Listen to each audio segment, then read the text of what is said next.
اللہ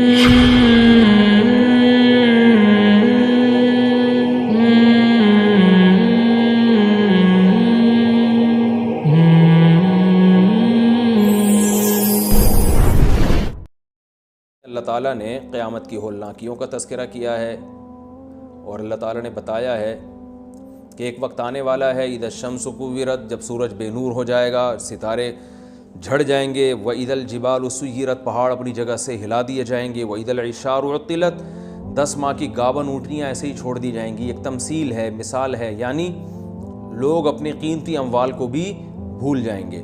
وَإِذَا الْوُحُوشُ حُشِرَتْ، خوف اور دہشت کی وجہ سے جنگلی جانور شہروں میں آ جائیں گے، اور وَإِذَا الْبِحَارُ سُجِّرَتْ، سمندروں میں آگ لگا دی جائے گی، بھڑکا دیے جائیں گے۔ وَإِذَا النُّفُوسُ زُوِّجَتْ، لوگوں کو حصوں میں ڈیوائیڈ کر دیا جائے گا، اچھے اور برے۔ وَإِذَا الْمَوْءُودَةُ سُئِلَتْ، یہ تو شروع میں تو یہ قیامت کی ہولناکیاں ہیں نا، جو پہلا سور ہے۔ آگے دوسرے سور کے بعد کیا ہوگا؟ وَإِذَا الْمَوْءُودَةُ سُئِلَتْ، جس دن زندہ دفن کی ہوئی لڑکی سے پوچھا جائے گا بِأَيِّ ذَنبٍ قُتِلَتْ۔ یہ قرآن کی بلاغت ہے۔ اب دیکھیے قرآن جو ہے نا جزیات کے ضمن میں کلیات بیان کرتا ہے، یہ میں بار بار اصول بیان کرتا ہوں۔ جزیات کسے کہتے ہیں؟ تھوڑی گاڑی اردو ہے، یعنی قرآن بتائے گا کہ قیامت کے دن ایسا ہوگا، حالانکہ ایسا نہیں ہوگا، ہوگا تو بہت کچھ، یعنی اس سے یہ بتانا چاہتا ہے کہ انصاف ہوگا قیامت کے دن۔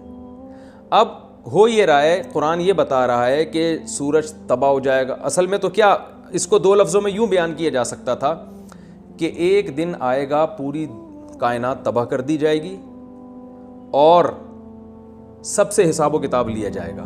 یہ 2 لفظوں میں بات شارٹ میں آ سکتی ہے نا۔ اصل تو مضمون ہے نا آیت کا، وہ کیا ہے؟ یہ دنیا ایسے نہیں چل رہے گی ہمیشہ، بلکہ ایک دن کیا ہوگی؟ دنیا تباہ ہو جائے گی، سب سے حساب لیا جائے گا۔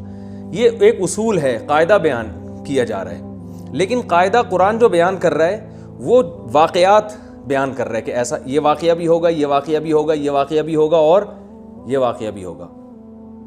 میں اس کی یوں مثال سے بات سمجھاتا ہوں۔ قرآن کہتا ہے وَلَا تَقُل لَّهُمَا اُفٍّ، والدین کو اف مت کرو۔ یہ قاعدہ نہیں ہے، لا اور قاعدہ یہ ہے کہ والدین کو تکلیف نہ دو۔ اب جب ہم تکلیف نہیں دیں گے تو اس کے بہت سارے جزیات ہیں، اس میں یہ کہ ان کو گالی بھی نہ دو، اس میں یہ ہے کہ ان کو مارو بھی نہیں، اس میں یہ کہ ان کو اف بھی نہ کرو۔ تو تکلیف کی جتنی قسمیں تھیں وہ ایک اصول میں آ جاتی ہے نا کہ ان کو تکلیف نہ دو۔ تو ہونا یہ چاہیے تھا کہ قرآن سیدھا سیدھا یہ کہہ دیتا کہ ان کو تکلیف نہ دو، یہ لا بیان کر دیتا نا، قاعدہ بیان کر دیتا۔ لیکن تکلیف کی قسمیں کیوں بیان کی جا رہی؟ ان قسموں کو ہم جزیات کہتے ہیں۔ قسمیں کیوں؟ اور قسم میں ایک قسم بیان کی ہے تو بظاہر یہ بلاغت نہیں ہے، کلام جامع تو نہ ہوا نا بھائی۔ یار میں ایک بات ہے، کوئی مہمان آپ کے گھر آتا ہے، میرا مہمان ہے، میں آپ سے کہتا ہوں یار یہ میرا دوست ہے، آپ اس کا اکرام کرنا۔ اب آپ خود سمجھ جاؤ گے بھئی ایک قانون بیان کر دیا، اکرام کرنا ہے۔ اب اکرام میں اگر اس کو پانی کی ضرورت ہے تو پانی پلایا جائے گا، اس کو چائے کی ضرورت ہے تو چائے، اس کو نیند آ رہی ہے تو آپ سونے کے لیے بستر دیں گے، تمام چیزیں آ گئی نا۔ تو بلاغت کا تقاضا تو یہ تھا کہ میں آپ سے کہتا اس کا اکرام کرو، بس اکرام کی جو جزیات ہیں کہ چائے پلاؤ، کولڈ ڈرنک پلاؤ، اور سونے کے لیے بستر دے دینا، اور اے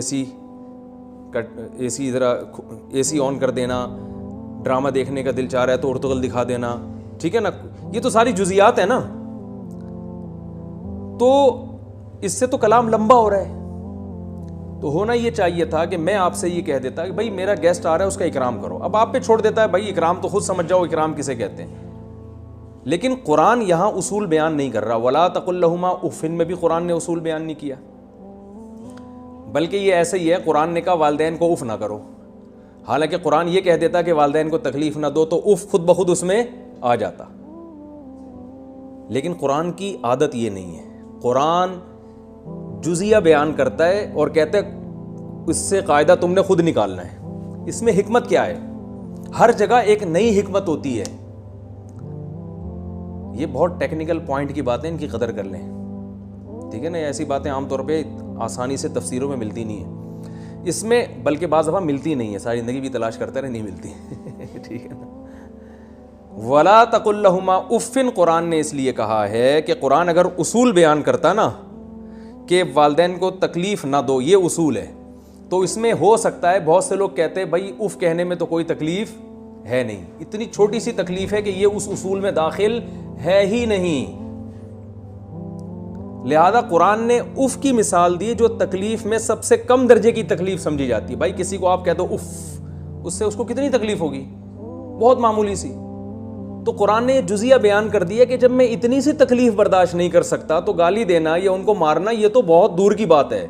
تو اصول جو قاعدہ اور ضابطہ تھا نا کہ بالکل بھی تکلیف نہیں دینی, یہ قاعدہ اور ضابطہ اگر اس طرح سے بیان کیا جاتا کہ بالکل نہیں دینی تو بات سمجھ میں نہ آتی, بلکہ تکلیف کی ایک قسم بیان کر دی, وہ قسم جس میں تکلیف بہت کم ہوتی ہے وہ بیان کر کے قرآن نے اصول سمجھا دیا کہ جب اتنی تھوڑی سی تکلیف دینا جائز نہیں ہے تو اس سے اونچے درجے کی تکلیف تو بالکل ہی حرام ہے. اس کی اب مثال میں مہمان پہ فٹ کرتا ہوں. یہ عثمان بھائی بیٹھے ہوئے ہیں, میں نے کہا کہ میرا مہمان ہے, ان کا اکرام کرنا. اب مجھے ڈر یہ لگ رہا ہے کہ یار یہ ان کا لائف اسٹائل الگ ہے. مہمان آیا ہے جناب, وہ سعودی عرب کے رائل فیملی سے اس کا تعلق ہے. اب ہو سکتا ہے یہ اس کو ایک ایئر کنڈیشن روم دے دیں اور ایک چائے منگوا کے اس کے سامنے رکھ دیں, اس کو یہ سمجھ رہے ہوں گے کہ کیا یہ اکرام ہے. تو وہاں میں ڈیٹیل میں جاؤں گا, میں اصول نہیں بیان کروں گا کہ اس کا اکرام کرو. میں کہوں گا یار ان کے یہاں اکرام کی ڈیفینیشن الگ ہے اور وہ رائل فیملی کا ہے, جو چیز ان کے یہاں اکرام سمجھی جاتی ہے وہ اس کے یہاں توہین سمجھی جاتی ہے. یہ اس کو بریانی اور جو ہے نا قورمہ لا کے رکھ دیں گے, سمجھ رہے ہیں نا, وہ بکرے کی چاپیں کھانے کے عادی ہیں, ٹھیک ہے. یہ ان کو جو ہے نا وہ قورمہ لا کے رکھ دیں گے اور سمجھیں گے میں نے کیا کیا ہے, اکرام کیا. تو ان کو تو بھائی زیتون چاہیے, اور زیتون بھی یہاں کا ڈالڈا والا زیتون نہیں چاہیے. ان کو تو کوئی زیتون بھی کوئی شام اور فلسطین کا زیتون اور انجیر اور پتہ نہیں کیا کیا, اور گھر میں تو بٹھانا ہی نہیں, ان کو تو ہوٹل دینا ہے رینٹ پہ لے کے. ان کو تو کوئی بہت ہی کوئی لگژری قسم کا کمرہ جو ہے نا وہ رینٹ پہ لے کے دیں, اپنے گھر میں تو رکھنا ہی نہیں ہے, ٹھیک ہے نا. تو یہاں میں قاعدہ کلیہ بیان نہیں کروں گا, یہاں میں جزیات بیان کروں گا کہ بھائی عثمان بھائی ایک گیسٹ آ رہے ہیں, تو ایسا ہے کہ ان کو آپ شیرٹن ہوٹل میں ایک کمرہ بک کر کے دے دیں, ٹھیک ہے نا, اور ہوٹل والے سے کہہ دیں بھائی تو بل کی پرواہ نہ کر. اب یہ جزیات بیان ہو رہی ہیں نا, بھائی تو بل کو چھوڑ دے کہ کتنا بل بنے گا, وہ سب ہدیے کی شکل میں واپس, جب یہ بادشاہ سلامت خوش ہو کے واپس جائیں گے نا تو وہ مجھے بھی نواز دیں گے اور تجھے بھی نواز دیں گے. تو یہاں میں جزیات بیان کروں گا, یہاں میں کلیات یہ نہیں کہوں گا کہ بس اکرام.